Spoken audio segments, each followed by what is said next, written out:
Yeah. And I think you were asking, I don't know if we were recording when you were asking before, but you asked, how do we deal with like multiple clients in different areas? So there's lots of areas that have multiple clients. Atlanta for sure, like Dallas, Miami. I basically look at the volume of what's happening, and I'm not going to go sell into a market if I think that's going to tank another client account. So let's say if we look at a market and one client's like 8% of the auction and another one's 5%. It's not really that hard to add another one. No, it really right? is.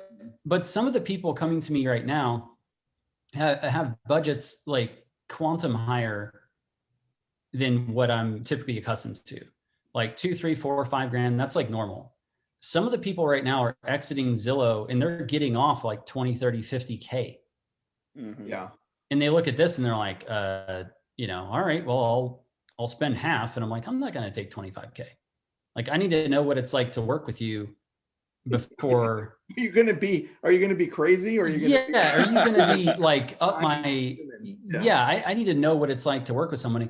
But just so people are aware, just between you and me, Brian, would you take Randy on as a client? Randy, shoe off. I'm joking.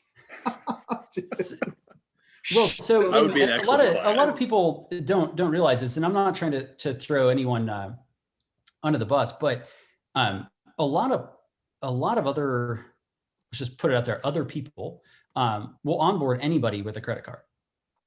True. Like I've talked out of working with me probably 10 people this year already, whether they didn't have the money. No, but whether they didn't have the money, right? They didn't have the right mindset. They weren't willing to get a Chime site. They want me to run some hokey Wix site that they built, or from WordPress. And I'm like, good God, like I need a race car. Like I will drive a race car harder than hell, but you're not going to get me a golf cart and then blame me for not winning the race. Here, Brian, here's my WordPress site with no IDX. From 2007 that your cousin made, but it'll work. Oh, yeah, man. It's like, I don't even want to try that. I mean, here's an example. So here's a feather in Chime's cap. I have a client in Silicon Valley. He spent 25 grand on a custom WordPress site, right? So Silicon Valley labor. This is not like backwoods people, Silicon Valley labor. Okay. We launch, he's eating a $380 cost per lead, right? That's brutal. We fire up Chime, it goes to 8. Went to $8. He went from 380 to 8. See, that's the magic of what can happen.